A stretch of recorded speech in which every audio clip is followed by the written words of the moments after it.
Today, the top Democrat in the Senate says they're still going to vote on President Biden's social spending bill, even after Senator Joe Manchin, who holds the key to the vote, says he won't support it. And Tesla CEO Elon Musk tweeting about his massive tax bill this year. How does it compare to other years, and why is it so big? And businesses are preparing for higher shipping prices next year. We hear from some industry experts on what they think is behind the rise. That and much more coming up on NTD Business. Good evening. Great to have you with us. I'm Paul Graney. The Senate will vote early next year on President Biden's nearly $2 trillion social spending bill. That's despite opposition from Democratic Senator Joe Manchin. Senate Majority Leader Chuck Schumer unveiled his plan for the vote today. It comes after Manchin told Fox News Sunday he won't support the bill. Besides adding to the national debt, he says he's also concerned about inflation. Where I'm at right now, the inflation that I was concerned about, it's not transitory, it's real, it's harming every West Virginian. In response to Manchin, the White House said Sunday his comments are at odds with his discussion with the president, and the administration would find a way to advance the bill. Senator Schumer says they're going to vote on a revised version of the Build Back Better plan passed by the House, and he vows to keep on voting on it until they get something done. And stocks on Wall Street added to the recent string of losses today. The Dow fell 433 points, 1.2%. S&P 500 fell 53 points, 1.1%. And the Nasdaq today falling 189 points, about 1.2%. So joining us is Lance Roberts, Chief Strategist with RIA Advisors. Roberts helps manage over $1 billion in assets with RIA. Lance, Merry Christmas. Great to see you. Absolutely. Merry Christmas to you too.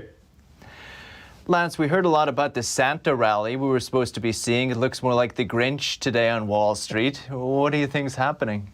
Sell-off? What sell-off? I'm not sure what you're talking about. Just a little bit of red goes right on with Christmas, right? No, look, again, these seasonalities that occur in markets, the timing, we look back and we say, well, seasonality should start on this date, and that's based on averages of markets. And so, it's important as investors not to get too, taken by a day sell-off. The sell-off today is certainly, a bit concerning. We came down and broke the 50-day moving average. So there are some technical violations that are certainly concerning here, but we've already had a good bit of selling. And, this has kind of got the markets back to an oversold position. We had a lot of selling exhaustion, right? And we talked about this, mutual funds we had a lot of gains this year. Mutual funds needed to distribute those gains. So we're finishing that process up here. I suspect that in the next couple of days, we'll see a bit of a rally here. Now, and don't take this for granted. I mean, if the sell-off has been, more than you like, use whatever rally we get in the next few days to maybe lighten up risk a bit in your portfolio, reduce some of your equity exposure. Moving into early next year, we do have the Fed hiking rates, tightening monetary policy. That typically doesn't bode well for returns in markets. So again, you may want to think about just reducing risk a little bit, kind of rebalancing portfolios until we kind of let things sort out a bit. What do you think? Are you still kind of bullish on the stock market, even given tightening by the Fed, et cetera, as we go into the new year? Well, I'm less optimistic. I shouldn't say that. I'm always optimistic about markets. The whole goal of investing is to make money over time. There's always an opportunity to make money in markets. It's not necessarily always in stocks. And I think that's the part we've got to think about next year. Historically, when the Fed starts hiking interest rates, tightening monetary policy, reducing the amount of quantitative easing they're doing, and now when you start thinking about less liquidity from, the Build Back Better plan looks dead at this moment. That's less liquidity coming to the markets in terms of fiscal policy. That certainly puts both economic growth as well as potentially earnings and profit margins under pressure next year. So we may want to start thinking about more of a rotation to value next year, rethinking about how much equity risk we're taking, particularly in stocks that have very poor earnings quality, and start thinking about maybe fixed income next year as a component of the portfolio, because bonds should perform well in an environment where the yield curve flattens or actually declines. And on the Build Back Better, you think that a package like this is kind of priced into stocks? You think today was kind of surprise for the market? Whoa, it's not, it looks like it's dead, as you mentioned. You feel that this is the reversal of that pricing in? No, I'm not sure that the Build Back Better plan was ever priced in, so to speak. A lot of it was about the Fed, $120 billion a month, zero interest rates. There was hope for the Build Back Better plan and that it would help provide some more liquidity. And now that looks to be extracted, yes, stocks are pricing in potentially slower economic growth. Goldman Sachs this morning reducing economic growth for next year by 1% in the first quarter and 0.5% in the following two quarters. That brings those projections in line with our own, which is really closer to 2.5% economic growth next year, more in line with long-term expectations. And potentially we're going to see a flattening of inflation and kind of more deflationary pressures now with that lack of liquidity. So again, there are some things to be concerned about. And yes, markets are trying to reprice that in a bit. Lance Roberts, Real Investment Advice. Appreciate it. Thank you. My pleasure as always. Thank you. Merry Christmas. And the World Economic Forum has been postponed because of COVID fears. It was supposed to begin in January in the Swiss town of Davos, but has been rescheduled for the summer of 2022. Some countries are taking strict precautions with lockdowns and restrictions as new variant spreads, Omicron variant. Organizers say an online series of, quote, State of the World sessions will be held instead to, quote, focus on shaping solutions to the world's most pressing challenges. According to the World Health Organization, Omicron cases are doubling every 1.5 to 3 days. In the United States, it's expected to become the dominant strain in the coming weeks. And for one of the world's richest men, Elon Musk has reportedly paid relatively little in taxes. ProPublica says he paid no federal income taxes in 2018, but for 2021, he says he's paying a massive amount, possibly the most in American history. NTD's Olin Richards has more. On Sunday night, Elon Musk tweeted, "For those wondering, I will pay over $11 billion in taxes this year." Nicholas Creel, a professor of business law at Georgia College and State University, says this could be the biggest tax bill in American history. Creel says Musk is paying it because he sold stock. So he could buy more stock. Almost all of Elon Musk's money, almost all of it, is tied up in Tesla stock. And so if he wants to be able to go exercise some of those stock options he has as CEO, the only way to have the cash to do that is to sell stock he has on hand. So it puts him in this very weird situation that the only way to get stock is to sell stock first. And that, of course, comes with a pretty massive tax bill. Stock options give a person the right to buy stock at an agreed-upon price. Armini Logjam is the founder of Logjam Group. Logjam says when Musk exercises those options, it's considered income, and he must pay taxes on them. Let's say you're given options at $1 and the current price is $10, and you want to have to exercise them. So your exercise is for $9, and let's say you have just one option. So that $9 will be taxable income for you. It will be reported on your W-2 as wages. Forbes says Musk is the world's richest man, worth around $237 billion. Arlene Richards, NTD News. And software giant Oracle is buying electronic medical records company Cerner for over $28 billion. It means Oracle will now have a stronger presence in healthcare and have access to Cerner's healthcare data. It could be used to train and improve Oracle's AI-based cloud services. The deal is Oracle's biggest since 2004 when it acquired business software firm PeopleSoft. Cerner is the second largest medical records software firm in the United States, behind Epic Systems. And lumber prices are on the move again. According to pricing service Random Lengths, cash prices have jumped 65% since October to $915. That's the biggest gain on record. Random Lengths says demand exceeded supply and sawmills are aggressively raising prices, hoping to slow orders. Lumber prices are cited repeatedly as people debate whether inflation would go down after lockdowns. Analysts and traders say that prices might even climb further through winter, as usual ahead of the spring building season. And expensive shipping was another big theme this year, along with lumber, and unfortunately, it looks like it'll continue into next year. Businesses are bracing for price increases as we move into 2022. NTD's Olin Richards has the details. Transportation and logistic providers are bracing for a big jump in costs next year. We're feeling the pinch now, and I foresee that staying around a little while in 2022. Amid the supply chain woes, the freight sector has seen increasing prices this year, including for delivery, shipping, trucking, and warehousing. The founder and CEO of Gov't Corporation, Paul Gunn, describes the challenge. Things are sitting at the port, and moving containers around is just getting to an astronomical price for most companies. According to CAS Information Systems, domestic shipping rates for moving goods by road and rail are up about 23% this year compared to last. And overall logistics prices hit a record high in November, up 14% year over year. Gunn says he thinks the higher cost for trucking companies comes down to spending more to attract qualified drivers in a tight labor market.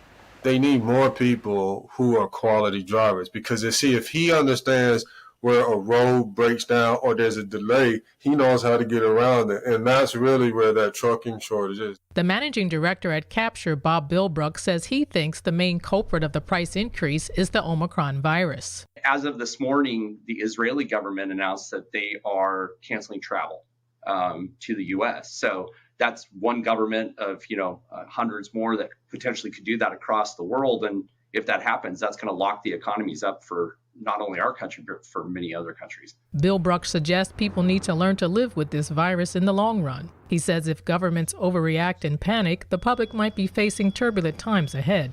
Arlene Richards, NTD News.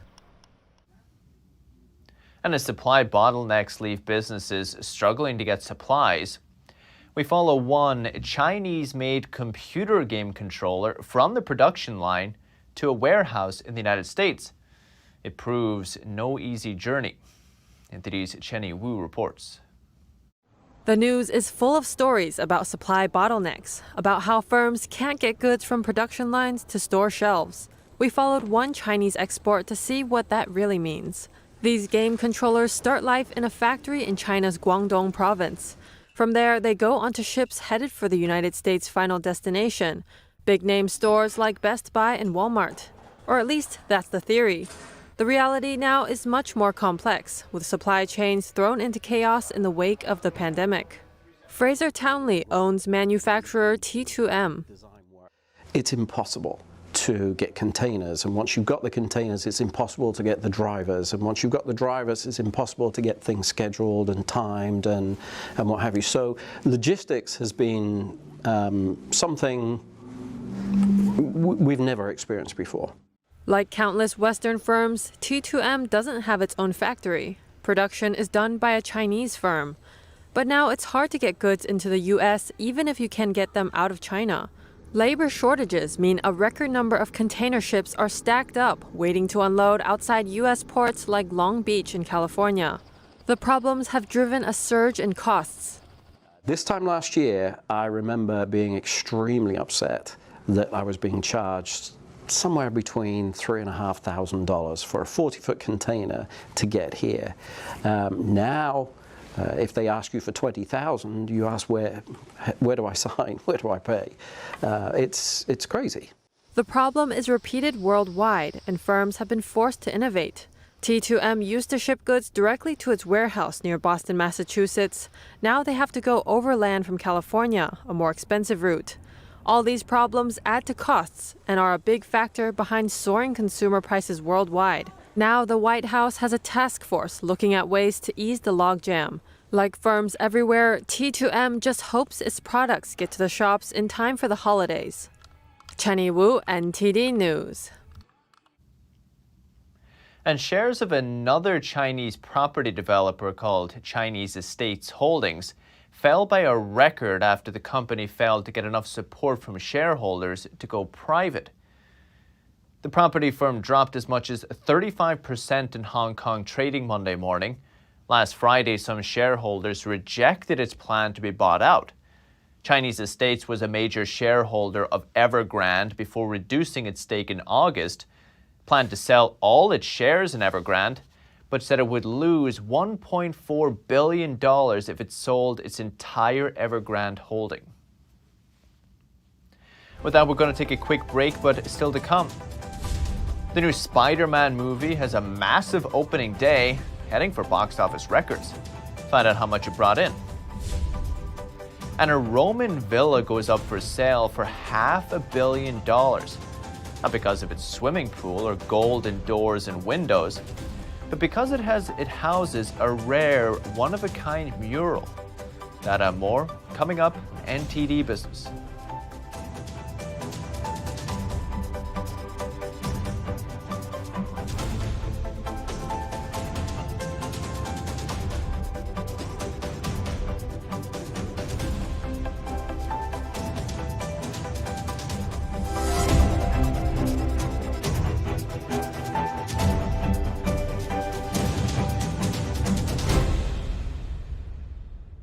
Hello, I'm Mike Lindell. Cancel culture has not only affected myself and MyPillow, but millions of you out there. Before all this started, I had already written in my memoir, I dedicate this book to anyone that's looking for hope. Well, right now, we're all looking for hope. I believe that my story is going to bring inspiration and hope to everyone. By the time you're done reading my book, you will believe that with God, all things are possible. To thank you all for your support, I'm offering some of my best prices ever on MyPillow products, including this exclusive bundle. You get my book and these 5 MyPillows. They all have beautiful scenes and verses from the Bible, such as Isaiah 41:10. Do not fear, for I am with you. This 6-pack bundle is regularly $219. Now it's just $99.98 and free shipping with your promo code. Go to mypillow.com and use the promo code on your screen or call the 1-800 number below. Thank you and God bless. Oh, hey, doesn't it feel like there's communists everywhere? In fact, the Chinese Communist Party has been subverting America from every angle. So whether it's compromising our politicians, controlling Hollywood, manipulating Wall Street, or infiltrating our schools, they have stopped at nothing to take down America. And I believe that in order for us to not become like China, we need citizens who know the truth. So go on over to GetEpic.com, stay informed with a subscription to the Epic Times, and you will get instant access to this infographic. Shall we begin? People are starving, sir. They're unable to buy a simple loaf of bread. Can you make any exception to the mark 666? None. If you don't get the mark, you don't eat. It's that simple. My goal has never changed. People will bow down to me or they will die.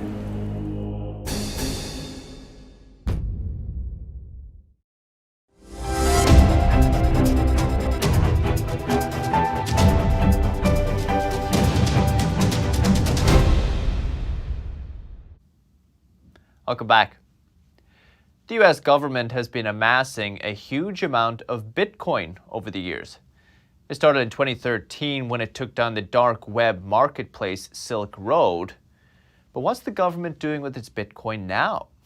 NTD's Phil Zhou has the story. The government often has auctions selling off its stockpile of Bitcoin, Ethereum, and Litecoin that it seized from criminals. The first use case for Bitcoins was buying and selling drugs on the Silk Road darknet market. So when the Silk Road got busted, the US government had a massive pile of Bitcoin. In 2018, the government sold 500 Bitcoin to Riot Blockchain for $5 million. Today, those Bitcoins are worth around $23 million. They've got a huge pile at the moment. They're working out how to sell and when to sell because the market is up right now. But the government doesn't really try to play the market as such. It just tries to sell. Back in 2014, venture capitalist Tim Draper bought 30,000 Bitcoins from the government for around $20 million. Today, that batch is worth over $1 billion. Philip Devine is the founder of Crypto Blades, a popular NFT video game that has over 1 million users. It's given away $16 million in prize money this year alone. Devine says the US government should keep the Bitcoin and not sell it. They could actually start to generate some sort of passive income on this, participating in this economy and in this blockchain ecosystem. He says the government can use the profits for bigger government projects. Should be earning over 40% year over year without having to dip into the actual Bitcoin themselves, which they can be using to fund all of these other plans that they have in mind versus just selling the Bitcoin outright and losing access to that medium and losing access to decentralized finance. With the rise in popularity, the seizure of crypto is also making it into the news more often, including the FBI's breach of the Colonial Pipeline hackers' Bitcoin wallet earlier this year. Phil Zhou, NTD News. So joining us is Congressman Warren Davidson from Ohio. Mr. Davidson is on the House Financial Services Committee. Congressman, great to see you. Thanks for coming on. Always an honor. Thanks for having me. Congressman, it seems every day, I'm sure you're following it as well, we see a new piece of news that seems to indicate cryptocurrency is going more mainstream. At the same time, at least every week or month, we have a big piece of news about another crypto scam, sometimes in the field of tens of millions or more dollars. What do you think? What are your views on this as a member of the House Financial Services Committee? Is there going to be regulation in this space? Gosh, I hope so. I mean, we've been calling for it really since 2017. If you remember back, that's when the ICO market was blowing up. And really, there are a lot of people that are participated in essentially pump and dump scams. And the legitimate players in this space have been begging for clarity. Unfortunately, under Chairman Clayton and now under Chairman Gensler, they've had the same kind of hands-off approach and in a way saying hands-on, like, no, come talk to us, which is designed to kill every project. In 4 years, Jay Clayton cleared 2. So it really is not keeping up with a space that's grown from nothing to nearly $3 trillion of market share. It's been incredible to watch it. What's the solution? What are you proposing should happen? Well, in 2018, we gathered a group of, investors, innovators, people that operate markets, big companies like the New York Stock Exchange, Fidelity, State Street, up to early stage startups and entrepreneurs, venture capital folks. And we said, what do we really need to do to get clarity in this space? And the biggest thing is to create a bright line test between what is a security and what is not. Frankly, it's turned into kind of interpreting modern art, and it depends on who's looking at it as to whether it looks like this fits what's called the Howey test or it doesn't. So we need to simplify it and make it clear, not just to the investors and the innovators, but to the regulators. Here's what a security looks like if it's a digital asset. I think finally we see a lot of traditional players, traditional banks, et cetera, looking at blockchain solutions. Anything on the government side that could be optimized or improved in that space? Well, there are a lot of things that can be done. If you look at blockchain as a secure way, I mean, gosh, I just read a very scary book called "This Is How They Tell Me the World Ends." It's about cybersecurity and vulnerability and cyber globally, and just due to the architecture of the internet. And frankly, Bitcoin kind of came up with a different way to establish trust. It assumes no trust. It takes a lot of computing power, but it's incredibly secure. And I think a true distributed ledger technology would be an appropriate way to solve many of the computer security needs of the government versus the traditional, central database with trusted credentials. I think the next thing on it is if you look at accounting, the idea that we could have a public blockchain and we could hold our government spending accountable, I think that would be an incredible resource for the Office of Management and Budget and for the public. You'd know where all the U.S. dollars went. Give us lots of work to do here at NTD as well. Congressman Warren Davidson, really appreciate it. Merry Christmas and thank you so much. Merry Christmas. Thank you. And Ferrari is planning to shake up its leadership structure, one of the first major moves for its new CEO. The car maker says 3 top managers will leave. One of those who decided to leave is the Chief Technology Officer, Michael Leiters. The new CEO started in September with the task to drive Ferrari into the era of electrification. Ferrari said the planned reorganization will be in line with its strategic goals of exclusivity, excellence, and sustainability. Details of the restructuring will be unveiled on January 10th. And Spider-Man: No Way Home, the latest movie in the Marvel series, notched a massive opening day at the box office Friday, bringing in more than $121 million, according to Sony. That's the second highest opening day in box office history and also the highest opening day for a month of December. And after a single day, the film has already the highest grossing opening of any movie during the pandemic.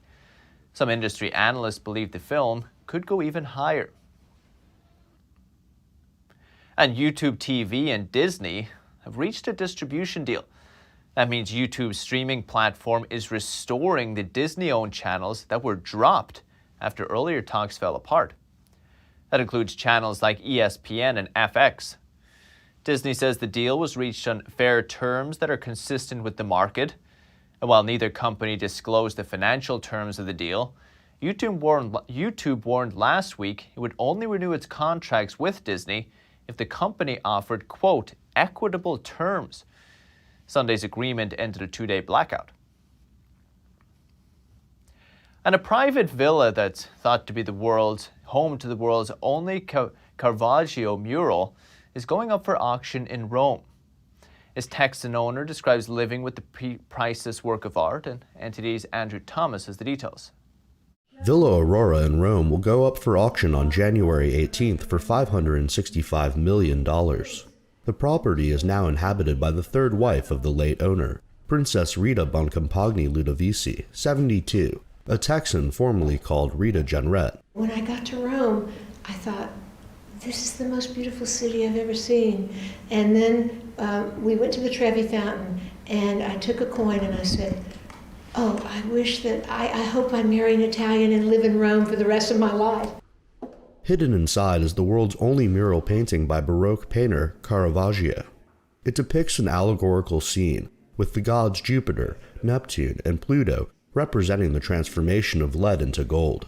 Caravaggio ceiling is an oil and plaster painting. It is not a fresco. And he really didn't want to do it, but his mentor, Cardinal Francisco de Monte, asked him to because that was he was an alchemist, he was an alchemista, and that was his alchemy room. The luxurious property is the only remaining portion of the 17th century Villa Ludovisi. Princess Ludovisi recounts her 18 years living in the villa in close proximity to Caravaggio's work. She now hopes that whoever buys the house will recognize its priceless artistic, historical, and cultural value. For me, this represents the happiest years of my life. And you know, it's been such a privilege. It's been my privilege to be here with my husband and to restore this house as much as we could. The site is protected by the Ministry of Culture. Once a bid has been agreed upon at auction, the state will have the option of buying the property at the same price. Andrew Thomas, NTD News. And Christmas gift givers, listen up. The time to send presents and well wishes to loved ones is now, like today. While some shipping deadlines have passed, there are still a few options. For shipping UPS, you have a December 21st deadline for the 3-day select service when shipping in the United States. And if you're shipping FedEx Express, you can buy yourself some more time, with deadlines starting December 21st and ending December 24th for same-day delivery. So unless you want to shell out big bucks for overnight or rush delivery, get on it. That's the latest business updates for today, but you can still catch myself actually reading the NTD Evening News at 6:30 p.m. Eastern. For NTD Business, it's all for today. Thank you for watching. We'll see you soon.